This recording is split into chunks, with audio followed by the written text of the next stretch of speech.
Bonjour à tous. Aujourd'hui, Karina, on parle de quoi? Aujourd'hui, on va vous parler de la phrase « killer » ou la phrase qui tue. Personnellement, j'aime mieux dire la phrase « killer ». Je trouve que ça a plus d'impact. Par contre, si vous voulez plus smooth, dites la phrase « qui tue ». Malheureusement, cette phrase-là, on l'entend trop souvent, puis on va l'entendre encore souvent tout au long de notre vie. Elle est dite par tous les groupes d'âge, que ce soit les ados, les enfants, les adultes, même les personnes âgées la disent encore. C'est une petite phrase qui nous empêche de progresser dans notre vie, puis d'atteindre nos objectifs. Mais Karina, c'est quoi la phrase? La phrase, c'est « Je ne suis pas capable ». Qui a jamais entendu ça? On l'a dit, que ce soit à l'école, un nouveau travail, au gym, en bricolant, tout le monde le dit au moins une fois. Face à l'adversité, un défi, un engagement, une épreuve, il va y avoir plein d'occasions où vous allez dire « je ne suis pas capable ». Donc, vous allez dire « je ne suis pas capable de faire ceci, pas capable de faire cela, blablabla bla, bla. ». Ça n'aura plus de fin. Pourquoi se dénigrer? Pourquoi dévaloriser ce qu'on sait que probablement on est capable de faire? Pourquoi se rabaisser et diminuer notre confiance en soi? Pourquoi se décourager? C'est pas parce qu'on réussit pas du premier coup qu'on n'est pas capable de le faire. Bref, tu es en train de nous dire qu'on se rabaisse, on se dénigre puis on se décourage avant même d'avoir essayé? Ouais, pas mal ça. Ça se pourrait. Qu'est-ce qu'on dit à un enfant qui vient nous voir et qui nous dit « je suis pas capable ». On dit « t'es capable, recommence ». Ou essaye. Ou essaye. Ouais, parce qu'il y a peut-être même pas essaye que recommencer. Hein? Ouais, il va commencer par essayer, puis après ça, il va recommencer. C'est ça, recommence. Si tu te bêches une fois, tu te relèves, tu recommences. C'est ça. Fait que, bref, on apprend avec des essais, des erreurs, puis ça va être tout au long de notre vie, de notre naissance jusqu'à la fin de notre existence. Vous voulez des exemples? Nos premiers pas. C'est sûr que dans les années 2000, tous les parents ont des vidéos de leurs enfants qui essayent à marcher. C'est pas à 9 mois, tu dis « je sors de ma bassinette puis houhou, je marche ». Tu tombes, tu te relèves, tu recommences. Même chose pour le vélo. Qui a déjà fait du vélo sans les petits trous en arrière? On veut pas que les parents les enlèvent parce qu'on pense qu'on n'est pas capable. Puis finalement, on se rend compte qu'on n'a plus de roues puis que les parents ne tiennent même pas le vélo. Un autre exemple facile, concret. Patin. Qui est allé la première fois sur une patinoire qui s'est pas ramassé sur le cul? Personne.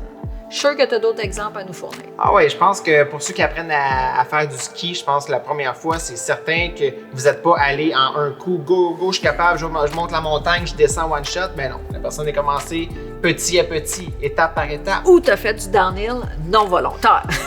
C'est pas légal, ça, hein? Non, mais les premières fois, si tu n'es pas capable de breaker. Là, c'est qu'on a parlé de vélo, on a parlé de ski, mais ça arrive dans la vie de tous les jours. On fait de la rénovation. Je pense pas que quelqu'un fait de la rénovation, puis en commençant, déjà, il sait très bien comment tout faire de la rénovation, comment tout rénover.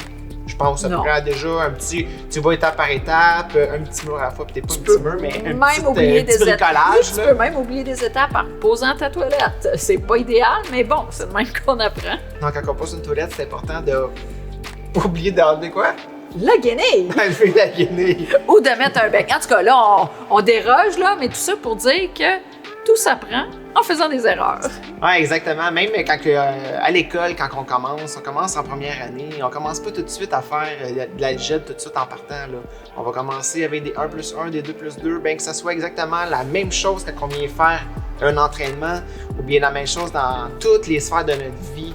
On y va étape par étape, un pas à la fois. Je pense que ça va être de cette façon-là qu'on va être capable de réaliser notre exercice ou notre activité, puis avoir du fun, puis avoir des objectifs. Ouais, c'est ça. Fait que. Ça a bien du bon sens. Ça a bien du bon sens. Donc, c'est super important, comme je disais, d'y aller étape par étape. On y va un pas à la fois, pas un poids, mais un pas à la fin, ou un poids à la fin. Et je me mélange dans mes enfants. Mais c'est pas grave, ça fait pareil, un pas ou un poids. C'est correct, ça marche comme tout le monde a compris. Hein? C'est que prenez le temps de bien comprendre votre matière en premier. Si vous n'avez pas compris, demandez des explications à votre entraîneur, à votre professeur, à la personne qui vous montre l'exercice ou la nouvelle activité. Donc, prenez le temps de bien comprendre. Il y a des fois qu'il n'y a pas de conséquences, mais des fois, ça pourrait être dangereux. Là. Je pense pas qu'au gym, il y a des choses dangereuses, malgré que oui, il pourrait avoir des blessures. Mais, je sais pas, quelqu'un qui commence en construction, il va pas tout de suite aller faire un pont en partant. Là. Donc, c'est pour ça qu'il va commencer vraiment par la base. Fait qu'on y va tranquillement, puis il va voir que la personne va être capable de le faire plus tard.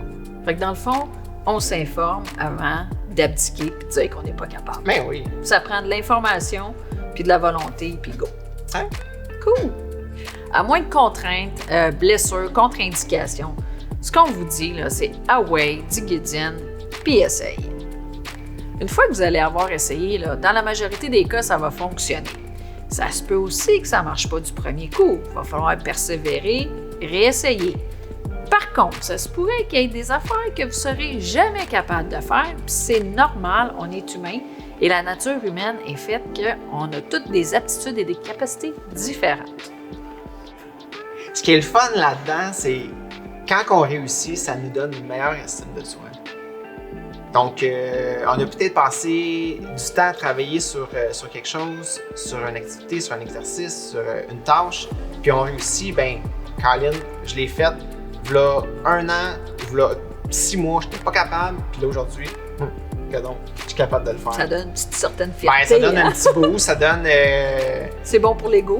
Ben, c'est bon pour l'ego, puis la façon qu'on s'est pris aujourd'hui ou dans la dernière année, dans les 6 mois pour faire notre tâche, ben probablement que ça va nous aider pour les tâches futures. Tu vas apprendre une langue, tu vas apprendre à faire un nouvel exercice, tu vas apprendre une nouvelle...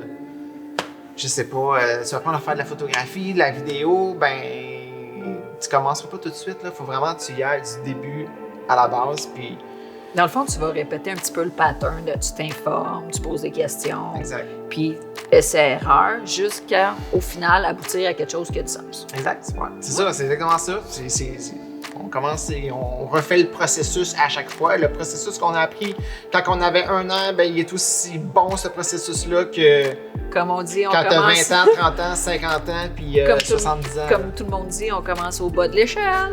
On commence au bas de l'échelle. Dans un nouvel emploi aussi, tu commences caissier, peut-être qu'après ça, tu vas être rendu gérant, après ça, tu vas être rendu directeur. Ben, tu as commencé au début, tu as su au moins connaître toutes les tâches avant de monter là, un petit peu plus haut. Fait que ce soit un travail, c'est la même chose.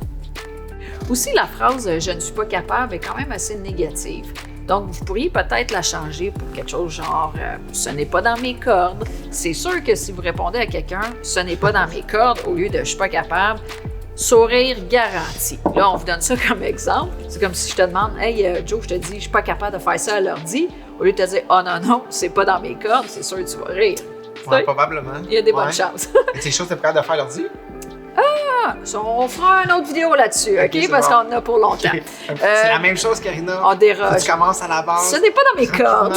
Tu te promènes dans tous les onglets. Non, ce n'est pas dans mes cordes. Okay, bon. Donc, au lieu d'utiliser cette phrase-là, vous pouvez utiliser n'importe quelle phrase moins négative, juste changer la tournure un petit peu, puis c'est garanti que vous allez avoir des sourires dans votre entourage parce qu'ils ne s'attendront pas à ça comme réaction. Si vous pensez que c'est facile faire ce qu'on vient de faire en ce moment, faire une petite vidéo, puis non. Puis jaser de ça, non, c'est pas facile. Regarde, on y va comme nous autres aussi, on y va étape par étape. Je pense que si vous allez à nos premières vidéos, on est allé au commencement, on fait des erreurs, tout le temps, mais au moins de ces erreurs-là, on apprend à chaque fois. Donc, peut-être au début, je me disais, je suis pas capable, ou je vais-tu vraiment être capable de faire ça? Ben là, je me dis que Colin, on le fait, puis regarde, elle viendra ce qu'elle pourra, puis c'est ça. Si ça donne... si c'est pas bon, ben dites-nous-le. Puis si ça peut vous aider, ben dites-nous-le aussi. Pesez sur stop avant la fin. Ouais, pesez sur stop avant la fin. Fait que c'est ça en gros qu'on voulait jaser avec vous autres aujourd'hui. On voulait que tout le monde puisse se dire dans sa tête quand ils sont pas capables. Ça vaut la peine d'essayer, de persévérer. Au bout de la ligne, on a des résultats. Exact. Pensez-y en premier, puis allez vous chercher le plus de ressources possible. Je pense qu'aujourd'hui, ce qui est le fun, c'est qu'on a tellement de ressources partout. Internet, YouTube, écoute Google, on peut avoir les réponses à toutes ces questions. Les réponses sont peut-être pas toujours bonnes, sauf que quand on a plusieurs réponses, qu'on a la même... plusieurs réponses, qu'on a la même donnée à la fin, peut-être que ça va. Il y a des bonnes chances, c'est la bonne réponse. Des bonnes chances, c'est la bonne réponse, c'est ça. Quand on a des problèmes en mathématiques, ben c'est la même affaire. Il va y avoir la réponse là au bout de la ligne. Karina, est-ce que tu as d'autres choses à ajouter? Mais dans le fond, on veut juste vous dire qu'on espère que vous allez continuer de persévérer puis d'essayer de renouveler de nouveaux défis tout au long de votre vie. Donc, si ce n'est pas déjà fait, vous pouvez vous abonner, soit au Facebook, à notre chaîne YouTube. On essaye, plus qu'on a d'abonnés, bien, plus qu'on va vouloir vous en donner. Donc, c'est ça. Fait que, sur ça, ben, on vous souhaite une bonne fin de journée, fin d'avant-midi, fin de soirée, tout dépend autant que vous l'avez écouté. Fait que... À la prochaine! Bye!